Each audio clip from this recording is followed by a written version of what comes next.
اونچوں کے سروں سے قدم آلا تیرا. بڑے بڑے نہیں, بڑے بڑے نہیں, اگر چاہتے تو کہتے بڑے بڑوں کے, لیکن بڑا اور ہے اونچا اور ہے. بے شک بڑا اور ہے اور اونچا اور ہے. تو کہہ رہے ہیں کہ اونچے اونچوں کے سروں سے قدم آلا تیرا, اور سر بھلا کیا کوئی جانے کے ہے کیسا تیرا, اولیاء ملتے ہیں آنکھیں وہ ہے طلبہ تیرا. بے شک سبحان اللہ ماشاء اللہ. میں ایک بات میرے ذہن میں یہاں پر اور آ گئی تو وہ کر گزروں. یہ غوث اعظم اتنے تقوی والے جانتے تھے کیوں؟ کیونکہ ان کے باپ بہت متقی تھے اور ان کی ماں بہت متقی تھی. حضور غوث پاک کے والد گرامی امام حسن کی اولاد سے ہیں اور ان کی ماں سیدنا امام حسین کی اولادوں میں سے ہیں. اعلیٰ حضرت کہتے ہیں تو حسنی حسینی کیوں نہ محی الدین ہو, اے خضر مجموعہ بحرین ہے چشمہ تیرا. بے شک یعنی آپ حسنی سید بھی ہیں اور حسینی سید بھی. لیکن یار ماموں پتہ نہیں کہاں چلے گئے تھے اتنی دیر کے لیے, دیکھو ذرا. لیکن میں عرض کروں یہ غوث اعظم ان کے والد گرامی کا معاملہ یہ تھا. ایک مرتبہ سیدنا شیخ ابو موسیٰ صالح جنگی دوست جو ان کے والد گرامی ہیں, یہ اپنے گھر پر تھے. گھر سے نکلے, راستہ میں جا رہے تھے, ہاتھ میں ایک ڈنڈا تھا. بادشاہ وقت کے سپاہی آ رہے تھے, وقت کا بادشاہ اس کے سپاہی آ رہے تھے. سر پر وہ جو مٹی کی ہوتی تھی, کیا بولتے ہیں اس کو, بڑی سی وہ پانی بھر کے لاتی ہیں عورتیں اس میں پہلے, مٹکی. میرے ذہن سے نام نکل گیا, مٹکی. وہ مٹکیاں رکھی ہوئی تھی سر پر. جب انہوں نے دیکھا تو پوچھا آپ کو دیکھنے کے بعد شبہ ہوا کہ اس میں شراب ہے. دیکھا, دیکھ کر پوچھا کہاں سے آ رہے ہو, بتایا کیا ہے اس میں, کہا بادشاہ کا سامان ہے. آپ نے سنا کہ بادشاہ کا سامان ہے, فوراً یقین ہو گیا کہ شرابی ہوگی. ڈنڈا لیا ہاتھ میں, ڈنڈا تھا ہاتھ میں, اٹھایا اور اٹھا کر ان کے سروں پر ہی مٹکیوں پر جو ڈنڈا مارا تو سب کی سب ٹوٹ کر زمین میں شراب بہ گئی. اب جب شراب بہی تو وہ لوگ آئے اور آ کر کے, اب ایسا معاملہ جب ہو جائے تو لوگ چونکہ کوئی بادشاہ ہو تو اس کے سامنے آ کر کے چاپلوسی کرنے والے بہت ہوتے ہیں. اب آ کر کے لوگوں نے برائی شروع کی, تم آپ نہیں جانتے, آپ کی کوئی عزت نہیں کی, آپ کو کچھ سمجھا نہیں, آپ کا مال تھا اگرچہ شراب تھی کچھ بھی تھا تو آپ کو کچھ نہیں سمجھا اور اس نے مار کر کے سب توڑ دیا, وہ بڑا بیکار آدمی ہے, بڑا برا, اس طور پر برائیاں کرنے لگے. بادشاہ نے کہا جاؤ بلاؤ. بلا کے لایا گیا سیدنا شیخ ابو موسیٰ صالح رضی اللہ تعالیٰ عنہ کو. جب یہ سیدنا شیخ ابو موسیٰ صالح آئے تو بادشاہ نے کہا تم جانتے تھے اس میں کیا تھا؟ کہا ہاں میں جانتا تھا, شراب. اچھا شراب تھی تو تمہیں یہ پتا تھا وہ مال کس کا تھا؟ کہا بالکل جانتا تھا. تو بادشاہ ہے, تیرا تھا تو ڈر نہیں لگا تمہیں وہ مٹکیاں توڑتے ہوئے؟ فرمایا نہیں. کہا کیوں؟ کہا اس لیے کہ میں حساب و کتاب کرنے والا ہوں. کہا اچھا کس کا حساب و کتاب کرتے ہو؟ کہا مجھے محاسب بنا دیا گیا. اچھا میرے علاوہ بادشاہ میں ہوں, تمہیں بنایا کس نے؟ تو فرماتے اللہ نے. سبحان اللہ. اللہ نے. کہا اللہ نے بنایا ہے, میں کچھ سمجھا نہیں. کہا سنو, قرآن کہتا ہے کہ اگر طاقت رکھتے ہو تو اچھائی کا حکم دو اور برائی سے روک دو.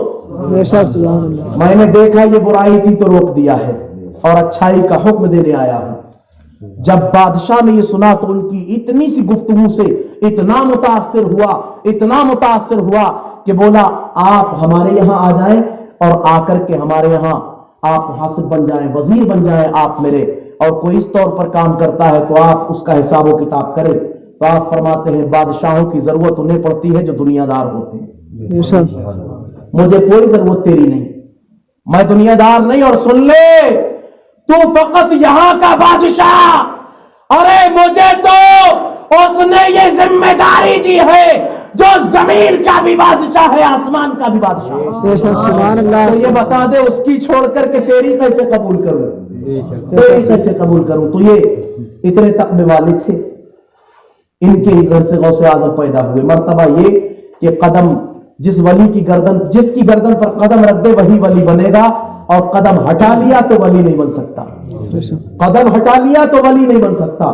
غوث اعظم کا قدم ہوگا تو سند ولایت ملے گی, اور قدم ہٹ گیا تو ولایت کی سند نہیں. یہی غوث اعظم ہے. مرتبہ بہت بلند ہے.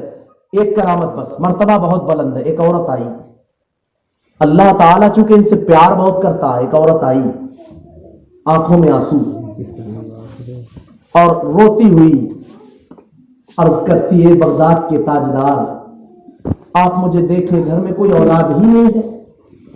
اے بغداد کے دولہا, ایک بھی اولاد نہیں. دل پھٹا جاتا ہے. عورتیں کہتی ہیں کہ یہ تو بانجھ ہے, بانجھ. اچھا, کسی کے بچے نہ ہوتے ہو نا تو عورتوں میں یہ بات بہت چلتی ہے,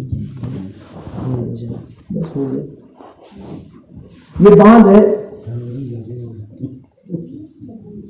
یہ باتیں عورتوں میں بہت چلتی ہیں اور بڑا بڑا برا کہا جاتا ہے. بلکہ اب تو یہ حال بھی ہے. مجھے بہڑی علاقے میں بتایا تھا, 2 سگے بھائی تھے, چھوٹے والے کی کوئی اولاد نہیں تھی تو بڑے بھائی کی بیوی اس کو تانے دیتی تھی کہ شادی بھی کیسے سے کی ہے, بانجھ سے کر کے لایا ہے.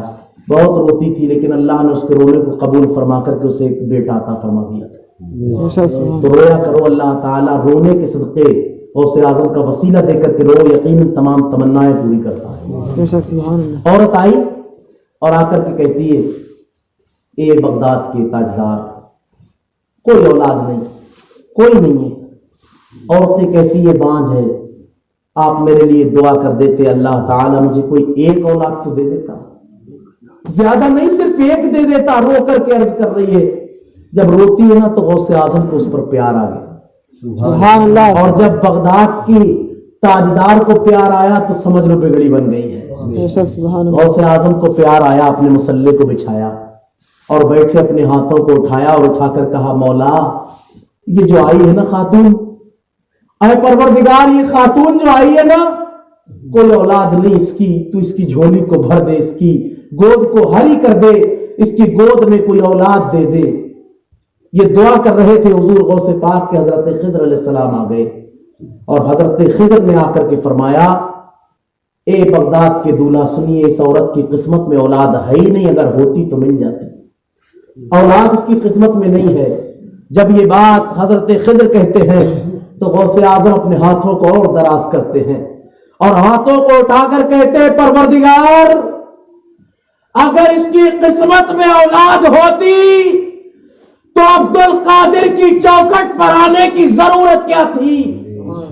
مولا اگر قسمت میں ہوتا تو عبد القادر کے پاس آئے بغیر تو اسے اولاد دے دیتا. اے پروردگار یہ تیرے عبد القادر کے پاس آئی ہے, اس کی تقدیر میں اولاد نہیں. مولا اگر تو چاہے تو عبد القادر کی چوکھٹ کو رسوا کر دے اور چاہے تو عبد القادر کی چوکھٹ کی لاج رکھ لے. اے پروردگار تیرے عبد القادر کی چوکھٹ سے آج تک کوئی خالی نہیں گیا. تجھے مولا اختیار ہے, چاہے تو عبد القادر کو رسوا کر اور چاہے تو عبد القادر کی چوکھٹ کی لاج رکھ لے. جب حضرت خضر نے یہ دعا کا انداز دیکھا تو حضرت خضر مسکرائے اور مسکرا کر کہتے ہیں, اے عبد القادر غوث اعظم تیرے انداز دعا پر اور انداز تکلم پر قربان جاؤں, تیرے دعا کرنے کے انداز پر قربان جاؤں. ادھر حضرت خضر نے یہ کہا, ادھر حکم رب ہوتا ہے, اے عبد القادر تو میرا لاڈلا ہے. اے عبد القادر بتا دے کتنی اولادیں چاہیے. تو غوث اعظم کہتے ہیں, مولا اسے 7 بیٹے عطا کر دے. ایک دو کو نہیں کہا بلکہ غوث اعظم نے 7 کا ذکر فرمایا کہ مولا اسے 7 بیٹے عطا کر دے. حضرت غوث اعظم نے یہ کہا, اللہ نے ان کی دعا قبول کر لی. سبحان اللہ, سبحان اللہ. دعا قبول کی. تاریخ بتاتی ہے 7 سال گزرتے ہیں, اللہ تعالیٰ اس عورت کو جس کی قسمت میں اولاد نہیں تھی 7 بیٹے دے دیتا. سبحان اللہ, سبحان اللہ. نعرہ تکبیر, نعرہ رسالت, مسلک اعلی حضرت, جشن غوث الورا, نعرہ تکبیر, زندہ باد, زندہ باد. کہ اگر بیٹا مانگنے جائے کوئی بیٹا ملے, بیٹی مانگنے جائے بیٹی ملے, بالکل نہ ہو تو جو اولاد مانگنے جائے ملے. اور حقیقت یہ ہے کہ اس بارگاہ سے سب کچھ ملتا ہے. مال چاہیے تو لے لو, دولت چاہیے لے لو,